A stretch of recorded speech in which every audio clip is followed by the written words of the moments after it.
So in today's video, we're going to talk about the very basics of FL Studio. So if you're a music producer that has been watching my channel and you're like, man, I think I want to go to FL Studio, or if you're coming from another DAW or you're coming from a sampler to FL Studio, this video is for you. I'm going to show you the basics of FL Studio. I'm not really going to go super advanced on this one. This is the very first video, and I think I want to make more beginner style videos for FL Studio just to help a lot of you out that are out there that don't really know much about FL Studio. So yeah, come along with me on this journey as I show you the basic ins and outs, at least to get you started making beats and recording music today. All right, yeah, let's get into the video. Music producers, what's up, and welcome back to another video. It's me, they call me Heat. I'm a music producer of over 15 years, and on my channel here, I show producers how to make some of the best boom bap, hip hop style beats. So just a little brief history on FL Studio and my history with FL Studio. I started on version 3. FL's been holding me down. I've went to so many different DAWs, used so many different DAWs, but FL Studio has held me down. I've always went back to FL. I ventured off to use Sonar. I ventured off to use Reason. I ventured off to use Ableton. I ventured off to use Logic Pro, and I found myself coming right back to FL Studio. So here we are in FL Studio. This is pretty much what FL Studio looks like, bare bones, nothing, no channel rack, no mixer, no nothing. Usually when you start up FL Studio, you'll get like a demo screen. There'll be a demo there, but you can just go right up here to file, and then you can go new from template, and then go to minimal and go to empty, and you'll have just straight empty template with nothing in there, nothing, no plugins, no sounds, nothing, just straight empty. You can start fresh. So FL Studio is an all-in-one DAW. You can make beats, you can record music, things like that. You literally have MIDI tracks, audio tracks, all of that, inputs, outputs, all those different things that you can route and, you know, do and stuff like that. So FL Studio is a very good program to make beats in. I mean, your grandma literally could jump in here and start making beats. Now, I do want to make it aware that I am using the all plugins edition. That means that every plugin that you're going to see in this series or just in my videos, they're all unlocked. Now, FL Studio, when you do download it, it does come with plugins and sounds, but some of the plugins will be in a demo if you don't have that specific or don't own that specific plugin, or if you don't have the all plugins edition like me. So up here we have pretty much like our window of like transport, your snapping, your pattern selector, and then different, you know, options here as well. So when we're looking at the transport controls here, we're looking at this spot up here, essentially, you know, you have your tempo, and you can change and set your tempo to whatever you want to set your tempo to, but you can also right click and hit tap tempo, or you can, you know, choose a tempo really fast. So if you don't know what tempo you want, you can just choose one, or you can hit tap tempo and it'll bring up a tempo tapper. With the tempo tapper, it works either by you clicking it, or it works by you using your MIDI controller.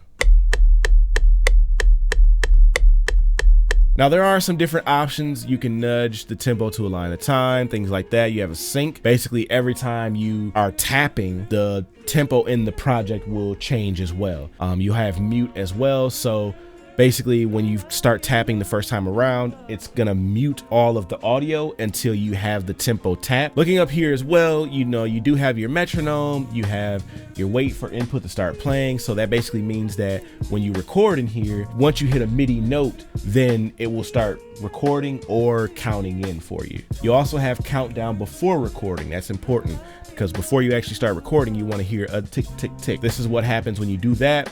So if I go to just, let's say just a new pattern, and I have the count off, it'll just record. It just goes.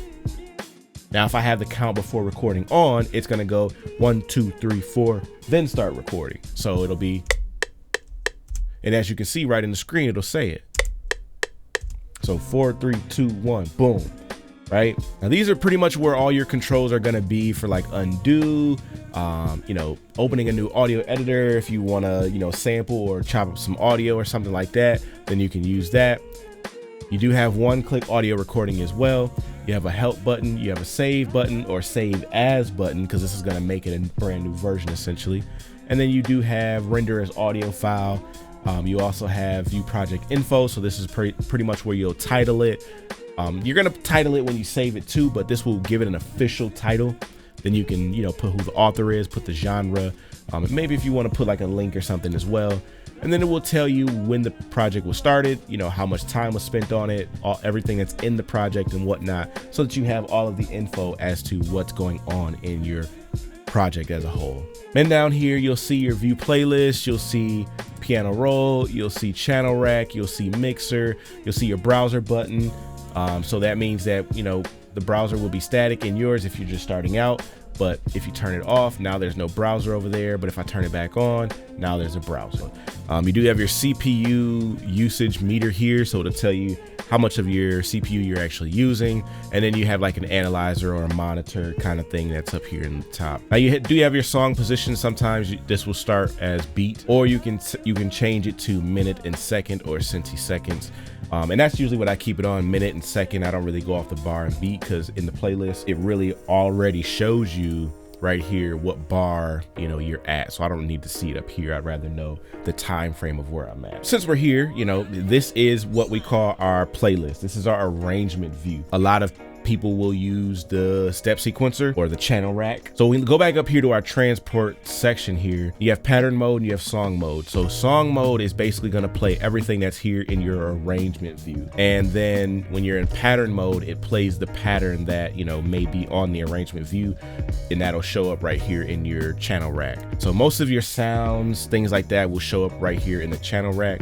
And then, you know, when you create the pattern, you want to start building it here in the arrangement view. Our channel rack is usually the main place that you're going to want to start, because this is like where you're putting everything at. This is where you're building all your patterns and things like that. Now, FL Studio does have its own sounds, its own effects. So we'll start with the sounds and the plugins that FL Studio has. So when you go over here and you're in your browser though, you'll see all of the sounds here.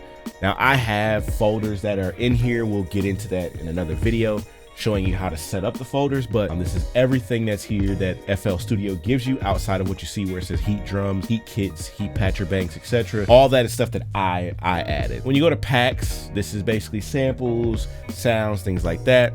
This is where you get pretty much everything you need if you don't have third-party sounds or if you don't have third-party plugins. So you got drums, you know, you got kits, you have your rock kit, metal kit, funk kit, Jace Lewis kit, thrower kit, a rock kit. Right here, this will give you all of the legacy, so all the like the sounds that were used in like the older versions of FL Studio. But yeah, so you got all your sounds in FL Studio that they give you. You got risers, you got loops, instruments, so you got bass instruments, you got a guitar, keyboard, things like that. So now that we know, you know, the browser and how the browser works and what's in the browser, this is where you pretty much will get everything. You can even pull your plugins from here if you want. You just go right up here to plugins, and it'll show you plugin database, and then your effects plugins, which will go on your actual mixer, and then you have your generators, which will go on your actual channel rack itself.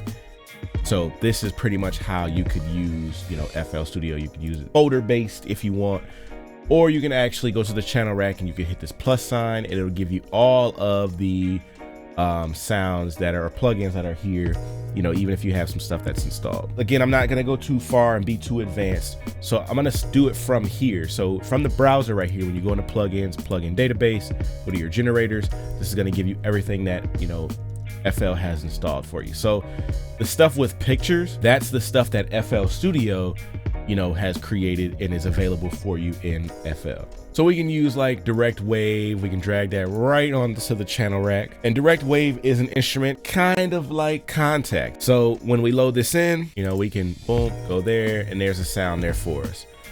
That's pretty much how you do that. Now let's say you don't have a MIDI controller and you want to start playing these sounds. How do I get the audio to come out of FL Studio? What can I do? So FL Studio has a typing keyboard option, so you can hit this option right here, or Control T as a hotkey on your keyboard, and it'll turn your typing keyboard into an actual MIDI controller. So when I hit notes,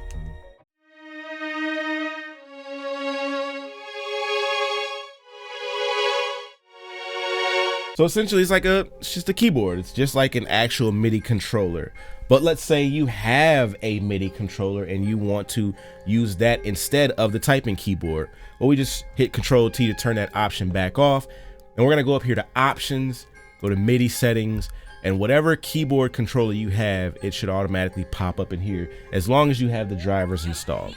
So with my keyboard here, and now my keyboard works. Very simple, just like that. So now we're able to control things that are in FL Studio. So now we know about the browser, we know how to browse sounds, we know how to browse plugins, we know where the actual sounds that come with FL Studio are at. Flex is another plugin that is in FL Studio that is super dope. There's just a lot of different things that you can use, strings, piano, so you don't necessarily need to have or go buy or spend a lot of money on new plugins because these plugins already come equipped with the sounds that you need. That's Flex. That sounds really good. Again, you don't need to go and spend a lot of money on plugins. It has good sounds right out the gate for you. So now, when we're using these plugins, we've already went through the presets and things like that. And I've showed you in Flex that, you know, you have these packs that are here.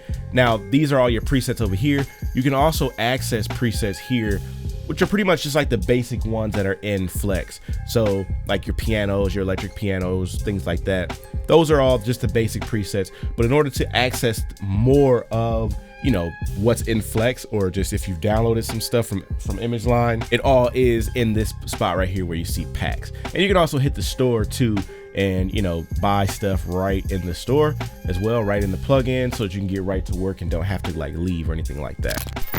Now, FL Studio has a couple of different ways that you can go about making your beats. You can either use this step sequencer here, which basically means that you have these notches here, and those are just steps in a beat. And you can, you know, make a beat that way, or you could use, you know, just the normal piano roll, which is here. FL Studio has one of the best piano rolls out there. Like the way that it flows, the way that it's, you know, that you operate it, it's just one of the best that are out there. So next, let's talk about the mixer in FL Studio. As you see on the channel rack here, every time you add a sound, there's a box here, and it just has these three little lines here. This first one here automatically starts off on 1. It's always gonna be on 1. That's your first sound.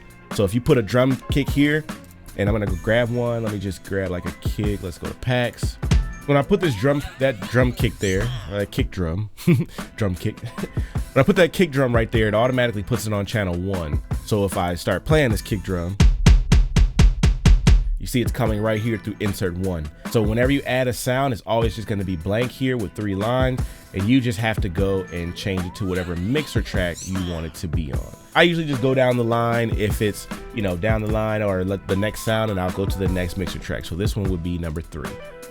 Or the other way that you could do this is that's already on 1. You can just say, hey, add it to a new track. You hit the cog wheel right here, and then you just hit the track button, boom, and it'll keep it right on that same mixer track, but it'll actually name the channel here. So now you see when I hit that button, it named these channels. We'll go to the third one. So when I hit Flex, it's on track 3 right here. Watch right here when I hit this track button, it names it to the sound that it is or the preset that it's in. Now, if this was just the default Flex and you didn't put any sounds in yet and you hit that, then it would just be whatever either the preset sound is, or it'll just say Flex. And then you can go down here. So this is a kick. We can right click, we can rename it. We can get rid of just RD and just have kick there. So that's pretty much how you use that mixer. It's a very simple way to use the mixer. Now in the mixer as well, of course, you have your volume knob, you have your pan knob here, you have your polarity button here, so you can reverse the polarity. So if a kick is not, you know, swinging right with the 808, you can reverse the polarity and, you know, things like that. Then you have a swap left and right channel. So let's say if there was a sound that you had, like a percussion loop that you had, and maybe something was on the right side, but you wanted more so on the left side, you just swap left and right. So now whatever's on the right will be on the left and vice versa. You also have a stereo separation knob as well to kind of give the sound a little bit more stereo separation, or to put it in mono. And then over here on the right hand side, you have 10 slots. These are all for audio effects.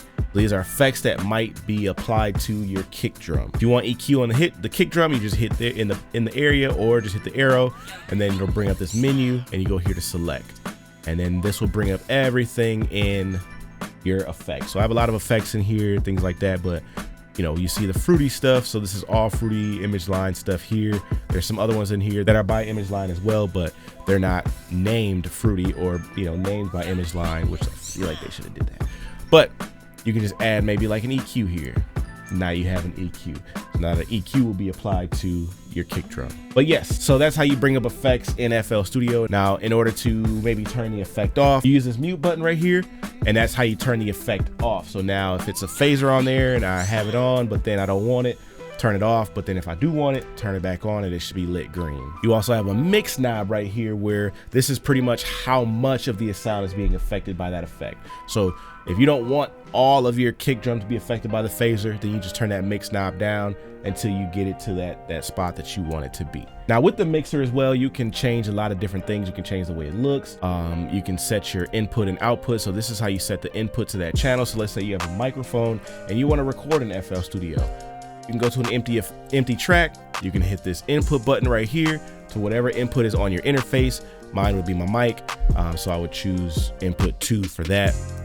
So that's how that works. Then you have an output, and you know, you can send your track to a specific output if you want, if you had more outputs. But if you're just using your normal interface, you don't have anything else going on, you don't have to worry about that. FL does have another EQ on the actual track itself. So every single track in here will have a section for EQ. So you have a 3-band EQ, a low shelf, mid shelf, and a high shelf, or peaking as they say.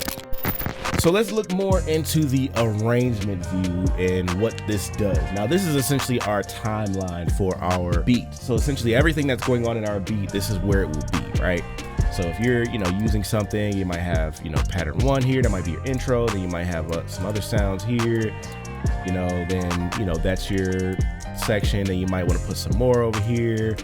You want to loop it up, keep going. But this is essentially how you would be building your beat. And all of these would consist of different patterns or different audio files. So on this arrangement view, you don't have to only use clips, you can use audio as well. So let's say you don't want to use the step sequencer to build your drums, but you want to use the arrangement view. So you just take your sound or whatever you have and you put it on the arrangement view. Now we can start arranging this beat with the audio that we have here. So we can arrange this beat or arrange the sounds right here, put them together. You can make a drum pattern right here and it'll play just like normal. But you have to be in song mode in order to hear whatever is in this section. So you want to go here and you want to get out of pattern mode, because by default, you're going to start in pattern mode and you go into song mode. So you hit that button and now we can hear. Now we have what we're looking for. All right, so after showing you those basics of just kind of how to operate, you know, FL Studio, let's take a second to build up like a small, quick little drum loop, just so that I can show you the different ways that you can use this. I'm gonna grab just a couple like random sounds. I'm gonna go to my Dirty Waves drum kit, available now, boombapuniversity.com. Let's go here, and I'm gonna go grab a hi-hat. I like that. And I'm gonna go grab a snare.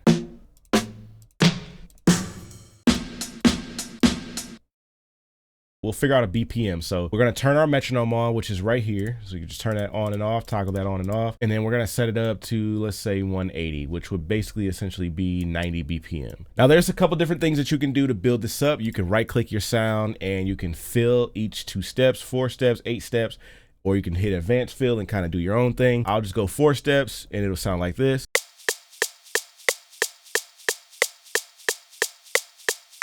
Now, as you see, there's only 4 there. By clicking here, you can add another 4. It'll give you another 4 steps. Cool, right? We can do a kick drum and we can do a snare drum. Super dope. Now, how do we do that using our MIDI controller? Let me show you here. Assuming you followed the step as far as getting your MIDI controller set up, installed, and everything is good to go, and you're all good in your options / MIDI settings. Now we can record this drum loop with our keyboard by just going here to record, and you can either stay in pattern mode or you can go in song mode. But I like to be in song mode, so I'm gonna go to song mode, bring up our arrangement view, make sure we're on pattern 1. What's gonna happen is now it's gonna record for as long as I play. Turn my metronome on, and then I'm gonna hit play or space bar.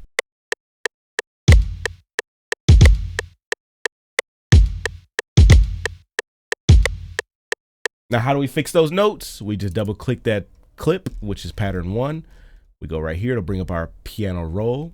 We can hold control and we can highlight all of these notes here. And then we can do Alt and Q, and that'll quantize the notes. Now, your quantization may not be set up like mine. So if you want to just hit the pause button, go set yours up. Only thing I changed is the start time to make sure that the start time is always on point. So it'll fix it 100%. Sometimes I think it starts off at 50, but we turn it up to 100% to make sure that it is always going to be on point whenever we quantize. Sometimes you may have to go back and fix some notes. As we can see, we may have to fix these here. We got us a nice kick pattern. Then we're going to go here, bring up our channel rack by just going here, or F6 if you're using Windows. And then we can go back and add the hi-hat now.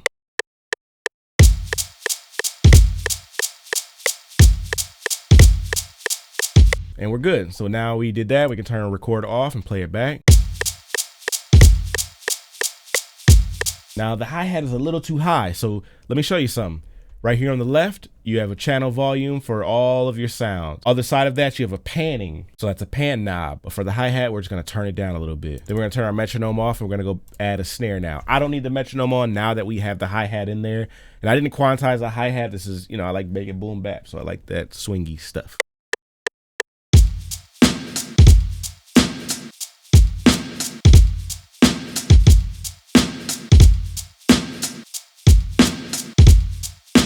So now, as you see, we have everything in the piano rolls. We're not using the step sequencer now. Now we're actually controlling the way that the MIDI files are, or the notes are being played. Now we do in here have what's called velocity. So if you want to get the boom like a real drummer, the ghost notes, things like that, you just have to use velocity. That's pretty much it. For me, I just turn the velocity note. So it's going to hit full, low, full, full, low, full, low, and then back to the full again.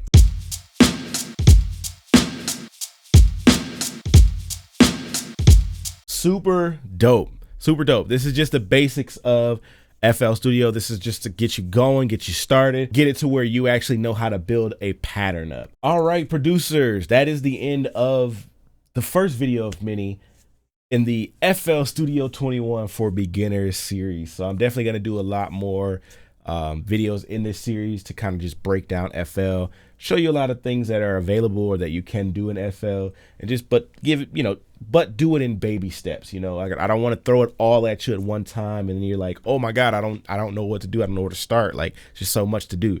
We're gonna just do it in baby steps. I'm gonna show you every little piece in baby steps. All right. So yeah, I appreciate you for watching. If you do want to take things a little bit deeper, a little bit further, and you kind of already know about beat making, but you just want to, you need some help, you need some guidance, check out my courses over at boombapuniversity.com. I do have the Cooking That Boom Bap Masterclass, the Mixing and Mastering Your Beats Like a Pro Masterclass, and Sample Like a Pro. All right. Now, the Sample Like a Pro class is a live replay of a class that we already had. So it's not a live class like right now or nothing like that. These are all pre-recorded. So you can learn at your own pace. You don't have to be rushed. You don't have to, anything you want to know, it's all there. You can pause, try things out, go back to it, whatever you need to do. All right. So yeah, I'm gonna get up out of here, y'all. Thank you for watching. Please be sure to subscribe to the channel. Make sure you hit the thumbs up button if you like today's video, and also follow me on Instagram at TheyCallMeHeat. See you later.